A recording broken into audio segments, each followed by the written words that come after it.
In the last video, we looked at all the Achaean heroes. So if you missed that, go check it out.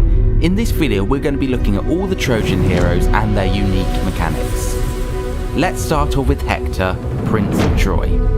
Hector's first mechanic is called the Aswan League. Hector looks to build defensive and military alliances. The more regions controlled by Hector's allies, not Hector himself, the more boons will be given to Hector and his army. These boons will include a massive increase to campaign movement, reduced recruitment cost, and reduced troop upkeep. You will be rewarded for building alliances and helping them keep their land. You will even be given occasional gifts if you aid your allies. Hector's next mechanic is called Priam's Heir. This is shared with Paris. This mechanic is a race to earn Priam's favour and become King of Troy. You will gain benevolence through a set of changing criteria that you have to meet. Completing these tasks or giving a certain amount of resources to Troy before Paris will grant you benevolence. Once you reach max benevolence, you will become King of Troy and gain all lands that Troy and your brother has. If you like playing politically with a focus on building defensive allies, maintaining a smaller amount of settlements but building them up to be the strongest they can be and letting your enemies try their luck against your walls, then Hector is for you. His unique mechanic and elite troops all play into a diplomatic and defensive playstyle. Next, let's talk about Paris, Prince of Troy. As we just talked about, Paris also has Priam's Heir and will act in the same way as Hector. If you want to be that kind of brother, there are a few sneaky ways to reduce the benevolence of your brother. Paris's other mechanic is called Helen, my love. Helen is represented as a property on the campaign map and is bound to a settlement. She can be moved around via the Helen My Love panel, and depending on what buildings are in the settlement, will give access to different celebration options. Paris and Helen's moods are intertwined. Helen's mood will change depending on different factors, like how long she's been apart from Paris, or if she gets captured. Her mood directly affects the region she's in positive and negative ways. Paris's mood will directly affect his army, gaining boosts in morale and campaign movement, among other things.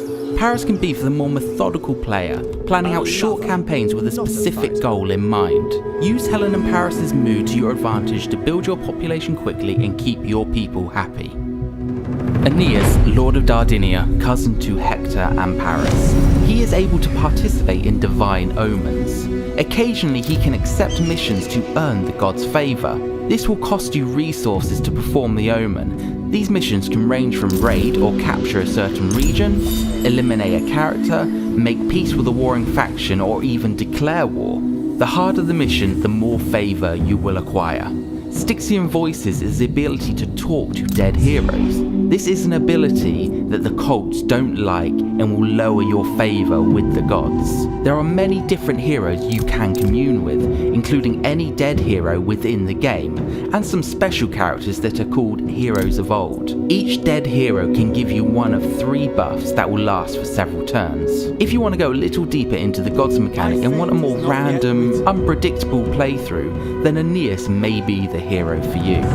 Sa르페돈, King of Lycia, has access to trade missions. He cares about having influence in other factions' regions. You are the only one that can gain influence through trade. For every 20 units of resources traded, you will gain 1 influence within that faction. Once you've gained enough influence, a few options will become available to you. You can gain exotic goods from deposits within that region, you can break a barter agreement that faction has with another faction, or you can steal a barter agreement, replacing it like for like. These actions all require gold, which is expensive and slow to amass, so choose your time to use influence wisely. Sa르페돈 has access to precious resources. These are made up of 3 unique pooled resources only visible to him. These resources are Celestial Iron, White Granite, and Minoan Relics. Each of these resources appear as a deposit in a region on the campaign map. To gain access to these resources, Sa르페돈 needs to occupy that region, then the resource is gathered 1 unit per turn. Once enough resources have been mined, they can be spent to activate different effect bundles. The price to activate these bundles will scale depending on the number of regions you control. Iron will give enhancement to your troops in combat, Granite will aid you in construction of your buildings, and Minoan Relics will increase your influence and favour from priestesses' rituals. If you love trading and waging a different type of war, then Sarupeton may be the hero for you. That's a quick rundown of all the heroes in the game and their unique mechanics. Have fun and see how you can make them work for you.